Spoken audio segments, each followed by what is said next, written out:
Hi class, so what I wanted to do in this video was help you on some of the Module 9 problems because they can be rather difficult in how you set them up. So when you can, you're going to want to use StatCrunch. So I just picked a problem from your homework that I thought was interesting and wanted to show you how to use StatCrunch to help this. So this is problem number 28 on your homework. So it says first, here's the problem. Determine whether you can use the normal distribution to approximate the binomial distribution. And then if you can, this is important, it says use the normal distribution. Okay, so we're going to have to use the bell curve, okay, to approximate the indicated probabilities and sketch their graph. Okay, so if you cannot, explain why and use the binomial distribution to find the indicated probabilities. Okay, so here's the problem. In a survey of adults in a region found that 53% have encountered fraudulent charges in their credit cards. Ugh. Okay, so you randomly select 100 adults in the region. Okay, so let me just tell you what's going on here. So first off, your sample size here is 100. I'm just putting it into StatCrunch here, just for notes here, okay? And what they're saying is, look, the probability that you encounter fraudulent charges on a credit card, P, is equal to 0.53. And Q then is the probability you don't. So that's 1 minus 0.53, which is 0.47. Okay, so it says, complete parts A through D below. Okay, so determine whether the normal distribution can be used to approximate the binomial. And what you're going to have to see here is if you were to take n times p, you get 53. If you take n times q, you get 47. Since both of those are greater than or equal to 5, you can use the normal distribution here. All right, so now this is where it gets a little tricky. Okay, so find the probability that the number who encounter fraudulent charges on their credit cards is exactly 55, at least 55, and fewer than 55. Okay. All right, so what you need to do to use the binomial distribution or the normal distribution here is you need to compute the mean. Well, the mean is just n times p. So in that case, it's just 100 times 0.53, which would be 53. And then you need the standard deviation. Well, that's the I'm going to put SQRT for square root of n times p times q, which is SQR square root of 100 times 0.57, or 0.53, excuse me, times 0.47.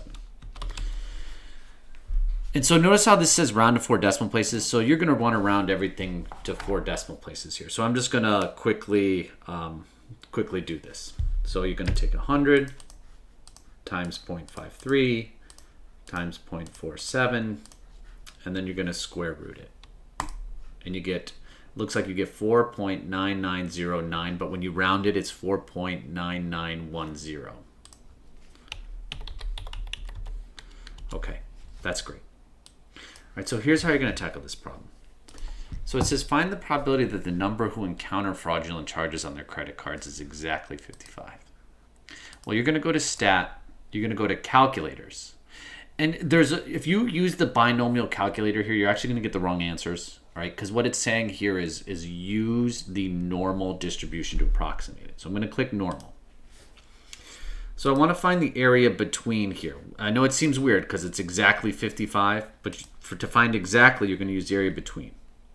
You're going to put in that mean you just found, which is 53. And the standard deviation is 4.9910. And if you want to be exactly 55, you're actually going to put in 54.5 to 55.5. I know it seems weird, but the reason you do that is because you actually can't, if you're counting individuals, you can't get 54.5, you can't get 55.5. So what this is really 55.5 people, right? You can't get half a person. What this is really computing for you here is a probability of exactly 55. So let's hit compute. And it says round to 4 decimal places, so it's going to be 0.0737 when I round it.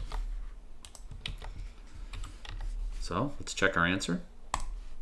We got it. See, so that's important. So you had to do that little plus or minus there. Okay, and it says sketch the graph here. It looks like it's A because I wanted right there. Got it? Okay, so at least 55. Okay, so you're going to go standard here. Notice how the mean and standard deviation stays.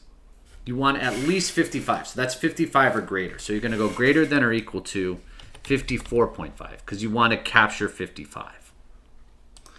So you're going to hit compute. You're going to get 0.3819 when I round it. So I just have to change that to a 9. Got it. So notice how, like, if I wanted at least 55, I had to go 55.4 or higher. So again, here it's greater than 55.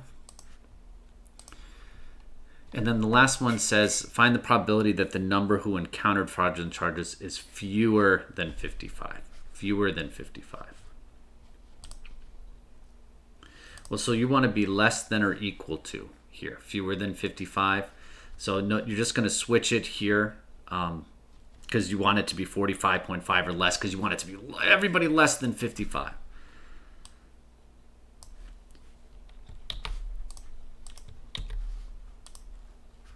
Look, we're doing great. Okay, and it says sketch the graph, so I want it to be fewer than 55, so it's right here.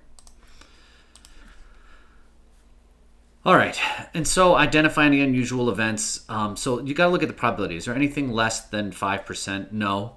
Okay. So there, in this case, there are no unusual events. All right, so if anything's less than 5%, it's an unusual event.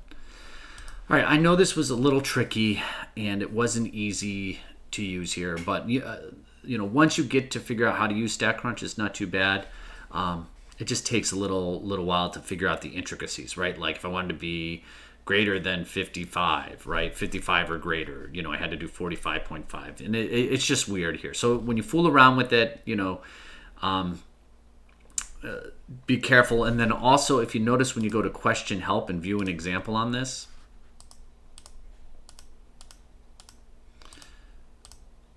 you'll notice, I'm just going through here, that, oh, just go back a little, that they do that, right? You notice here? So you can see that they're showing you how to do this in the view an example. All right, class, as always, if you have any questions, let me know.